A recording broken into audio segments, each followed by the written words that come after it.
much, Sean. How are you? Awesome, awesome, awesome. Jacob, Great to be Jake, here, man. Great to be here. yes, Isaiah. I see the other people on the line, Lino, or any other person that's going to be joining. We want to thank God for this time, and it's just amazing to connect. Ever since I met you guys, it's just had this passion to be able to talk to you guys, and definitely wanted to bring you guys to the to this podcast. I'm glad that we were still able to actually do something, even though we couldn't meet in person. So I'm glad to be here, man. Yeah, I know you said get a studio soon, so we'll have to come back on when you have that set up. Absolutely, man. Absolutely. Just, have a time and just chat and learn from each other. They said iron sharpens iron. So it's always good to learn from great people and get the wisdom. Right on, man. Awesome. So yeah, 100%. for anybody that's joining, guys, if you are watching this, if you have not yet subscribed to the YouTube channel, please go ahead and do so, and also hit that notification button so that you do not miss out on the next video that's gonna change your life forever. This is a podcast that is for entrepreneurs, it's for growth, and it's for leadership. Guys, welcome. And today I have two amazing youngsters that are just real estate rock stars. They're realtors expanding all over the New England market. And I've been so blessed to meet you guys and just be able to work with you guys in the near future in any way possible. And I know you guys have the heart of servants. You love to serve. And I've seen you guys doing some charitable stuff. So, where does all of this start, man? You guys are young. I think Jake and Isaiah, you guys are around 20, 24 there. Tell me a little bit about you guys, self, how you met, and let's start from there. Yeah. So yeah, thanks again, John, for having us on. So for my real estate kind of career, when I was 16, I read the book Rich Dad Poor Dad. I don't know if you guys are familiar with that book. But yeah, I got really interested in the whole potential that real estate has. And then from there, try to learn as much as possible. I tried to buy a property when I was on the younger side. I don't know, I was around 16, but didn't really work out because you have to be 18 to get a loan, kind of learn all this stuff, which was a good learning process. Yeah. And then I just got a mentor, went to school after high school, went to UNH and got a mentor and really learned how to find off-market properties. So that's what my mentor kind of showed me. And through that, I ended up finding him a lot of properties, which was, I'm very fortunate to have happened, but learned a ton along the way. And so that main process to find properties was through emails. But basically I just had a mentor, and then around junior year, I created my own company and brought in Jake, and we're 50-50 partners, and he kind of go about his kind of story. Yeah, this is kind of like a high level view. I got two mentors throughout my college career and try to learn as much as possible. And now me and Jake are doing some wholesaling, investing in actual properties for long-term holds, and doing maybe our first flip here pretty soon. Wow. So that's amazing, man. So when you guys met, did you guys, think about real estate right away, or did you guys already had that in mind that this was who you guys were? Yeah, so we had like a little mastermind group in college. We had it was three or four of us as friends, and I was like the real estate guy. I would kind of bring in the real estate potential, and Jake, correct me if I'm wrong, but it seems like you were more into the equity stuff at the time. Nice. And then we kind of just talked, and Jake got really interested, and kind of went from there.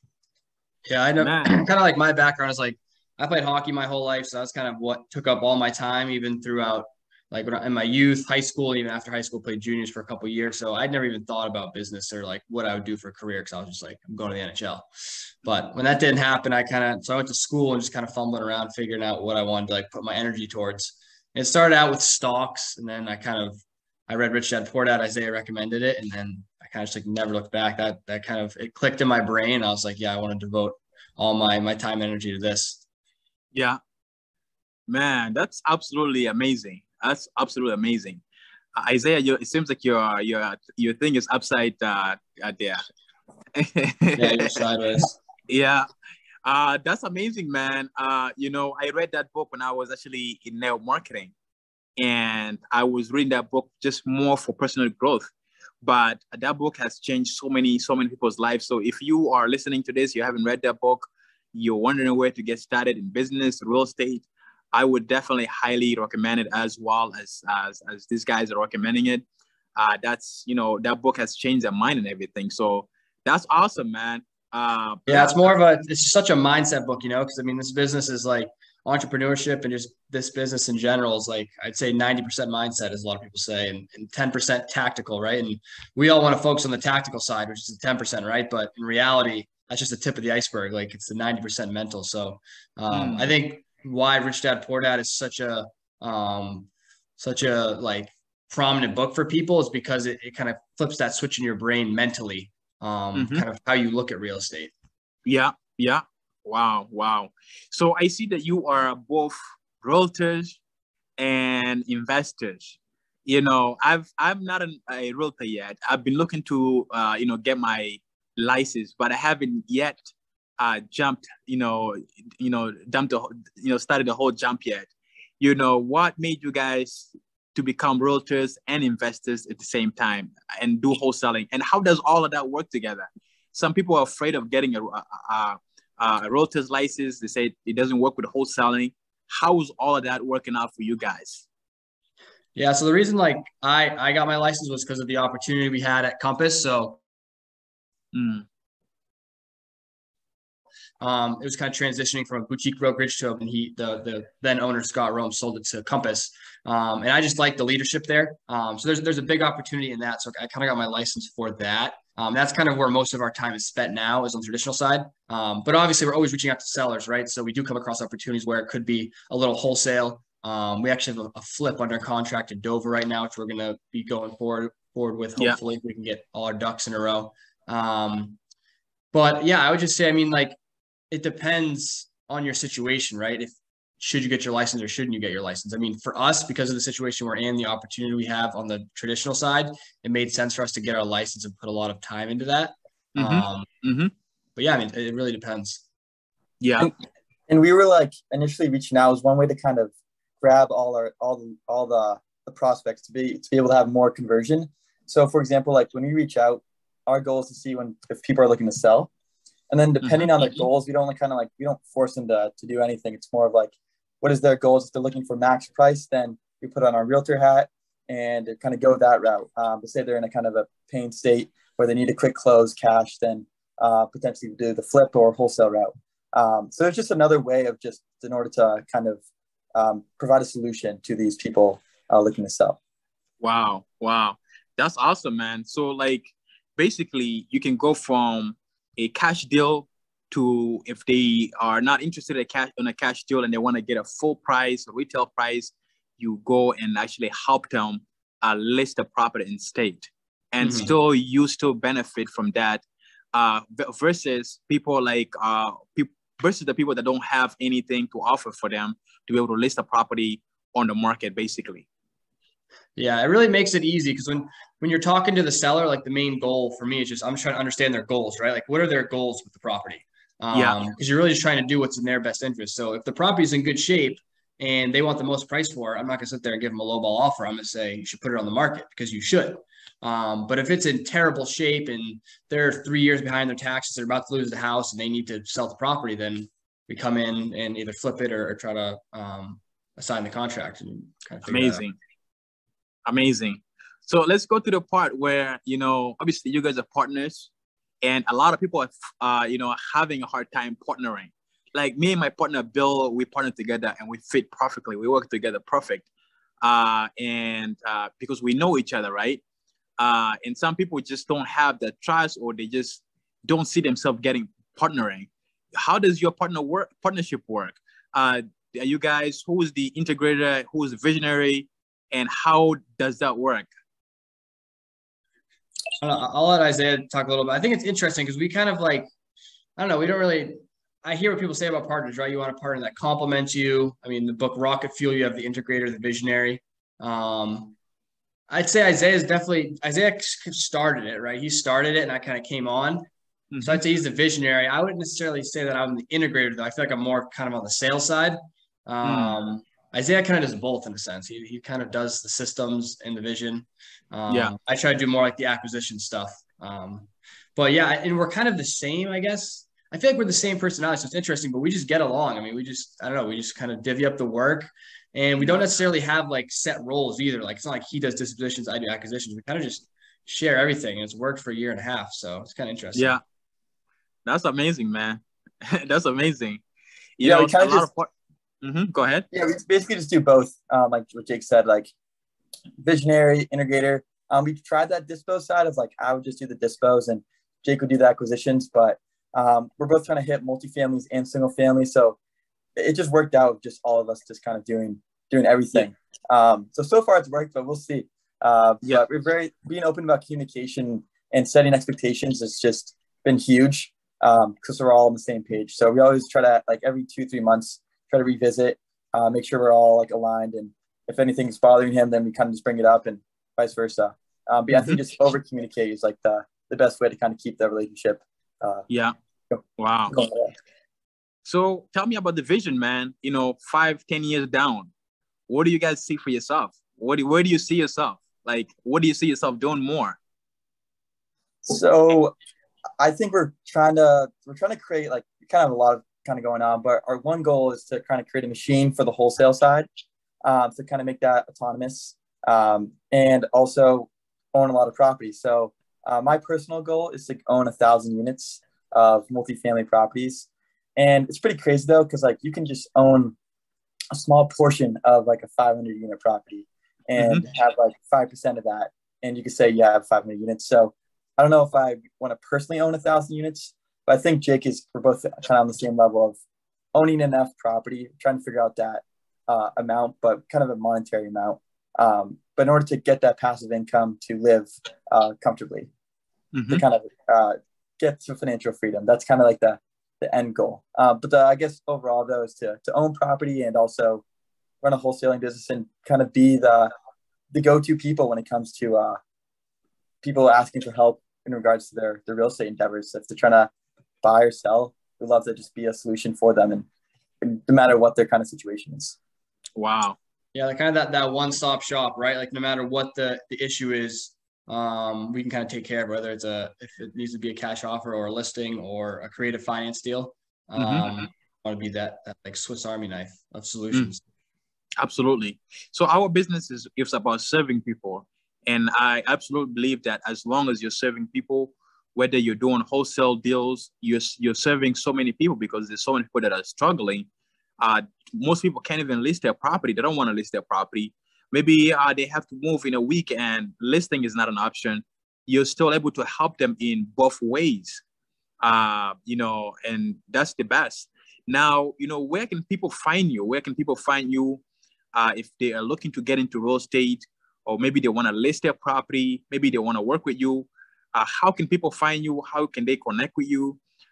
Maybe whether it's in New Hampshire or Maine, is there, a page, Instagram, anything a place where people can find you? Yeah, we have a website. It's maplebirchproperties.com. That's our main website. And I also have like my LinkedIn, Instagram stuff. I could give you that handle if you'd like. I don't know if you want to put in the page notes, or I can just say it now, whatever works. My Instagram though is Izaiah Barba_real estate. I think Jake, what's yours? Yeah, mine's just Jake Burhands Real Estate. But yeah, if you just Google our names, it'll pop up, right? Like if you just Google Jake Burhands Real Estate or Izaiah Barba Real Estate, you'll be able to find our Compass page, our Maple Birch page, and then any social media handles. But yeah, you just search on Instagram, Facebook, I have TikTok, LinkedIn, all that. So you can always DM us on there. And happy to answer any questions you guys have. If you have questions about like anything, love talking about that as well. Yeah.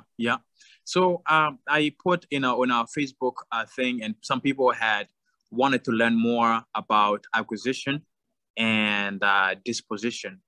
And so what can you say? How is your business running? Obviously you want to acquire a lot of units so that you can become financially free. what are some of your goals, how you're getting there, marketing wise, and also for the wholesale, doing this positioning, things like that. What is some of your goals and what are you doing now that's working for you? Yeah, I think having a CRM is pretty vital for this whole process to stay organized. Yeah. But yeah, so we use Simply. That's the CRM we use, and it's really cool for the dispo side. You can have all your buyers in there, and you can filter the type of buyer, and then send them out an email or a message, and it all keeps track in that CRM. So that's been very helpful. And in regards to actual leads, how we've been doing that, once they're warm, we have a bunch of lead generation techniques of we're starting direct mail, but we've done a lot of emails and cold calls, and Jake can kind of get into the whole cold calling process. We use a dialer and stuff like that. But in regards to warm leads, we're using Simply. We're kind of just integrating this now, but it's pretty cool because you can create like a drip campaign. So before, like every time it'd be like a task to follow up with, for example, like John Doe. Now we could say like, we could basically create a drip campaign where it would send them a text message, an email, and we would set that up like a week beforehand, and we kind of create a whole follow-up process for like 6 months without really doing anything other than the upfront work. But yeah, that's kind of what we've been doing there. And another thing to answer, not to change the subject, but we're also kind of get into affordable housing. I would think that's a huge necessity around, especially the New England area. So that's one thing we're looking to explore as well. Are you guys building affordable housing, or are you guys looking to other ways of? So we're trying to kind of create our vision towards that. Like when you talk about our ultimate goal, like, own 1,000 units, whatever. But our goal for Maple Birch Properties, I think, is to be able, we're still kind of figuring it out, but creating some sort of vision, like where we can kind of play the infinite game of just a goal or vision that can be carried on beyond us. Like even when we die, like our company still lives on because people are passionate about what we're trying to do. So we think that incorporates into affordable housing and like sustainable living, whether it's like solar panels, geothermal energy, something along those lines. So some sort of combination between the sustainable living and the affordable housing will be like kind of the goal of us accumulating properties. But we're still trying to figure that out. Yes, absolutely. Absolutely. Wow. But you have the mindset. That's what that's what matters, is the mindset and the vision that you have. And that's what's going to really carry you there. And I think that's awesome.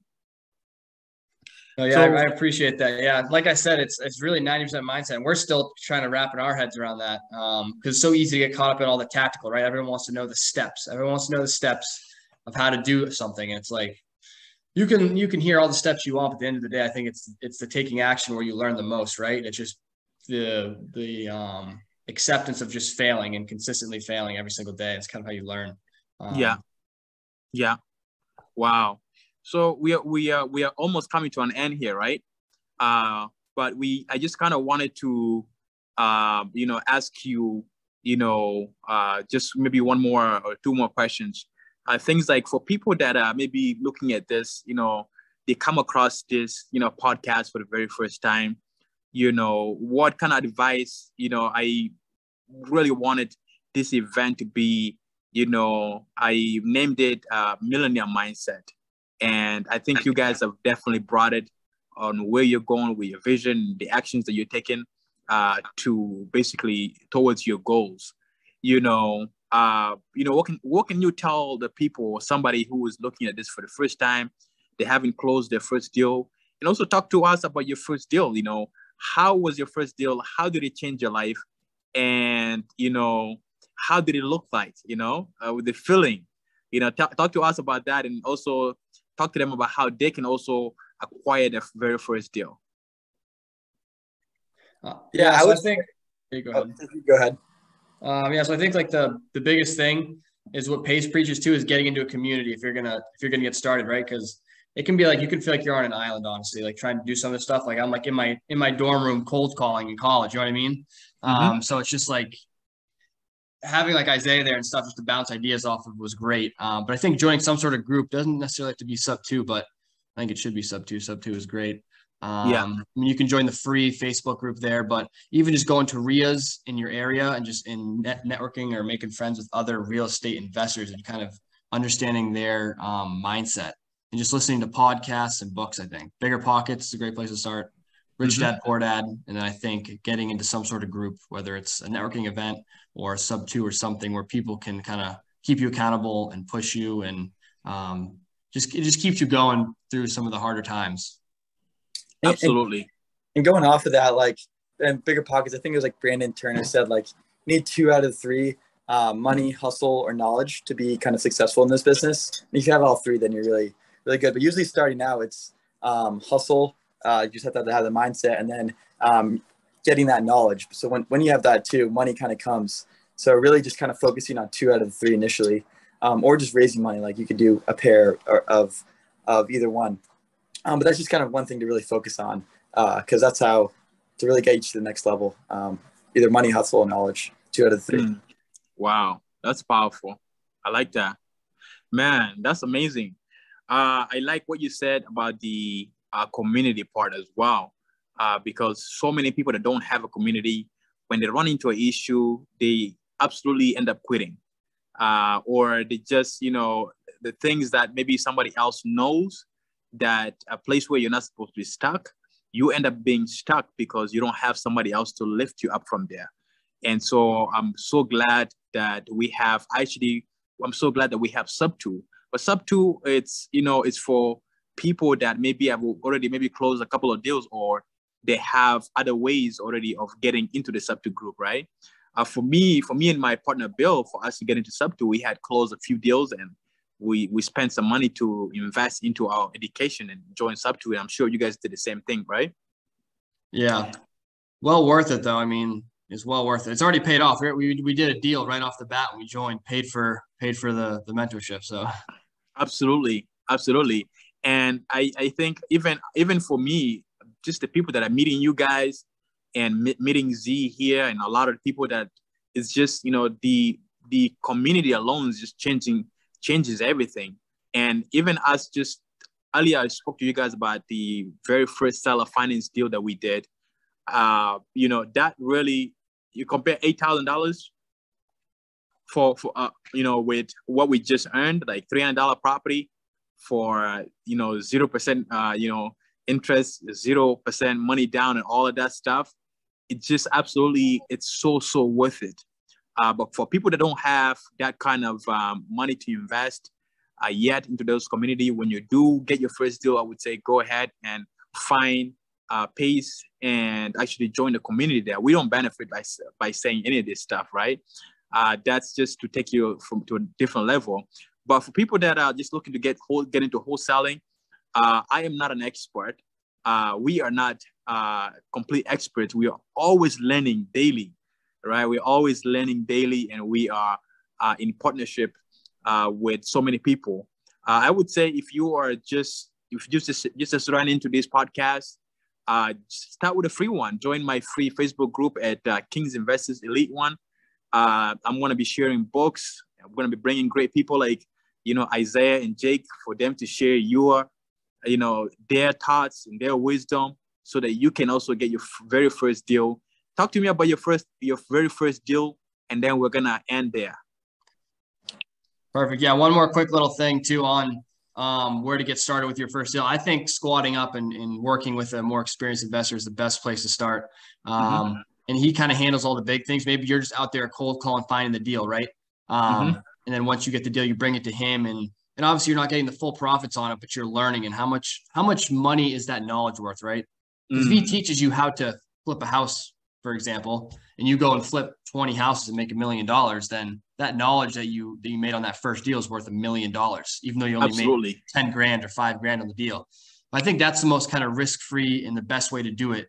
And just kind of thinking about the long-term game, right? Because people are so focused on every deal, like, oh, I didn't earn enough money on this. Like, he took all my profits, blah, blah, blah.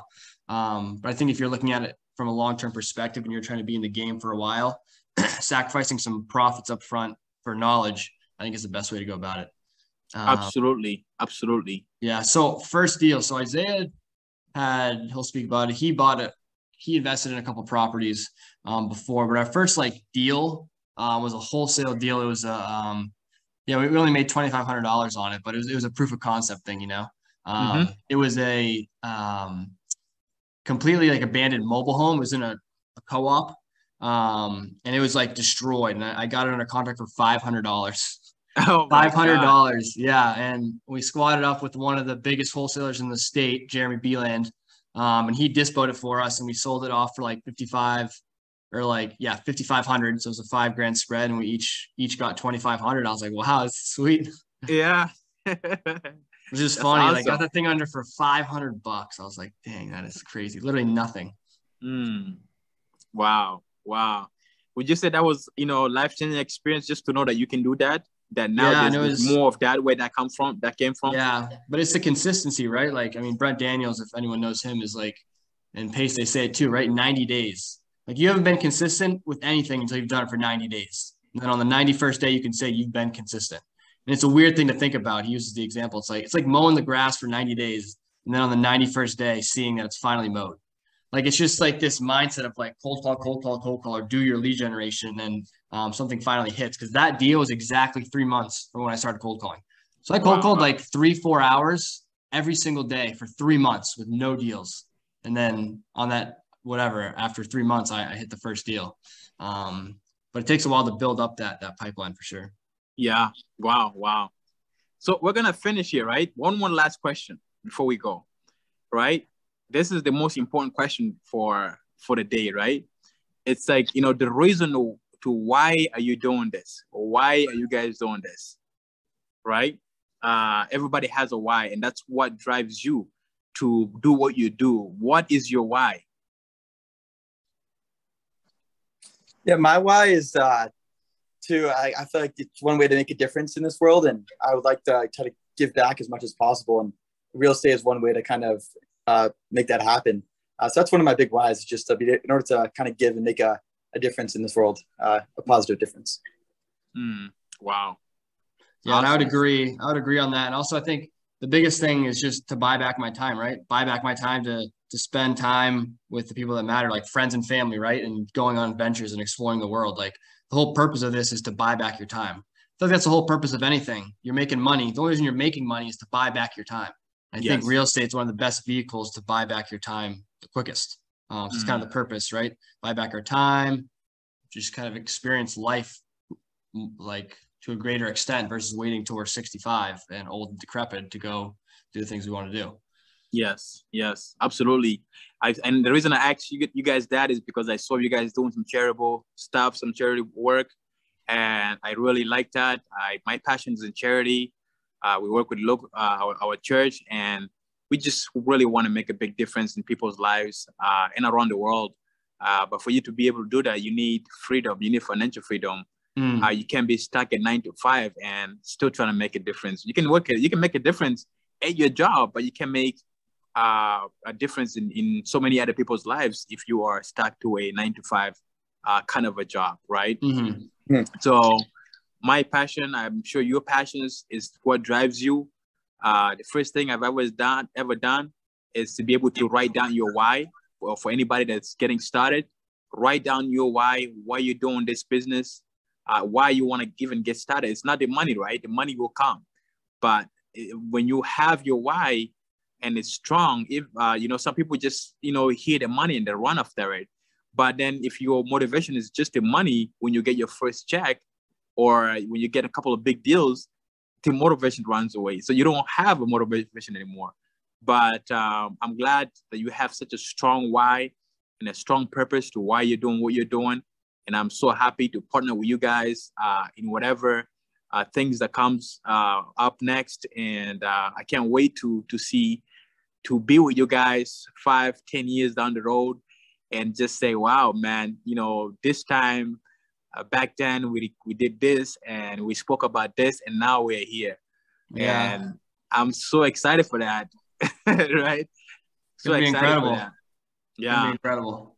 And the good thing is, Amen. And this is gonna be on YouTube and you guys are gonna recognize, like, man, I was young at that time. I know. Yeah. Wow, guys. Yeah. So anybody that's joining us, thank you so much for joining us. If you have any questions, please don't hesitate to reach out to us. Please go ahead and once again, subscribe to the YouTube channel. Once you subscribe, like the video if it adds any value to you. All right. This is a $1 Million Mindset event. And I think these guys have brought it, and they are amazing at what they do, amazing vision, taking great actions towards their goals. Thank you so much for joining us again. Jake, Izaiah, Lino's in the line, and our host, my partner, and for everybody that's going to be viewing this, thank you so much for your time, and may God bless all of you. Thank you, John. Appreciate it, man. All right. Thank you, guys. We'll talk more. All right.